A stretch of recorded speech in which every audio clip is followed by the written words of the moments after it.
आतंकियों की आ गई शामत, कठुआ के बलिदानियों का लेंगे बदला, न भूलेंगे न बख्शेंगे। अब शुरू होगी आतंकियों की उल्टी गिनती। इतिहास गवाह है, आतंक ने भारत को जब जब जख्म दिए तब तब भारत ने पलटवार किया, और ऐसा पलटवार किया है कि आतंकियों की शामत आई है। भारत न कभी भूलता है और न ही कभी बख्शता है। चुनाव के बाद जम्मू कश्मीर में बड़ी आतंकियों की कायराना हिमाकत का हिसाब करने का वक्त भी अब जल्द आने वाला है। लोकतंत्र में जनता की भागीदारी से बौखलाए आतंकी जम्मू कश्मीर में एक्टिव हो गए, और इसी के साथ शुरू हो चुके उनके उल्टे दिन। चुनाव के बाद अकेले जम्मू संभाग में आतंकियों ने 5 वारदातों को अंजाम दिया।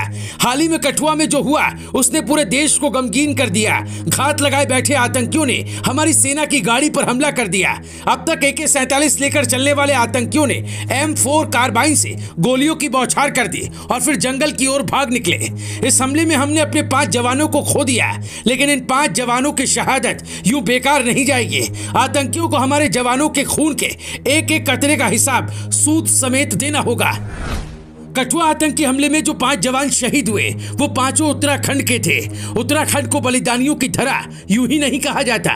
कारगिल वॉर से लेकर अब तक हुए सैन्य ऑपरेशंस में उत्तराखंड के जवानों की भूमिका खास रही है।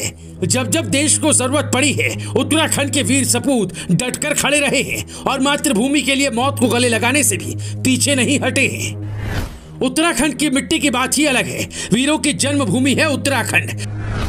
सीमाओं की रक्षा के लिए डटकर खड़े हैं जवान। उत्तराखंड के 348 से ज्यादा जवान हो चुके हैं देश की रक्षा करते करते कुर्बान। देवों की भूमि उत्तराखंड की मिट्टी ने ऐसे ऐसे वीर सपूत जन्मे हैं जिन्होंने सीमा पर खड़े होकर विदेशी ताकतों का डटकर सामना किया।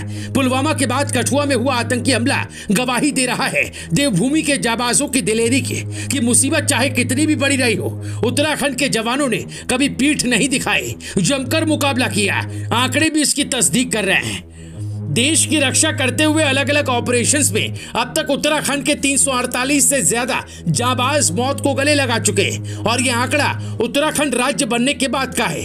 अगर इसमें इससे पहले हुई शहादतों को जोड़ें तो अब तक करीब 1700 जवान हंसते हंसते देश की सुरक्षा करते हुए वीर गति को प्राप्त कर चुके हैं। सैनिक कल्याण विभाग के आंकड़ों पर नजर दौड़ाएं तो कारगिल वॉर में हमने 525 सैन्य अफसर और सैनिक खोए थे, जिनमें से 75 उत्तराखंड के थे। वहीं अब तक शहीद हुए उत्तराखंड के जवानों के आंकड़ों पर नजर डालें तो 2013 में 6, 2014 में 4, 2015 में 14, 2016 में 10, 2017 में 11, 2018 में भी 11, 2019 में 7, 2020 में 11, 2021 में 12, 2022 में 2 और 2023 में उत्तराखंड के 6 जवान शहीद हो चुके हैं। उत्तराखंड की मिट्टी की बात ही निराली है। देश की सेवा करते हुए यहाँ के जवान हंसते हंसते शहीद हो जाते हैं, लेकिन ऐसा नहीं कि उसके बाद यहाँ की माताएं अपने बेटों को फौज में नहीं भेजती। हर साल बच्चे फौज के लिए सुबह उठकर दौड़ लगाते, कसरत करते नजर आते, आंखों में एक सपना लिए कि वो भी फौज में भर्ती होकर देश की रक्षा करेंगे। एक छोटे से राज्य का देश की सेवा में इतना अमिट प्रेम वाकई में लाजवाब है। Bureau report रायशुमारी।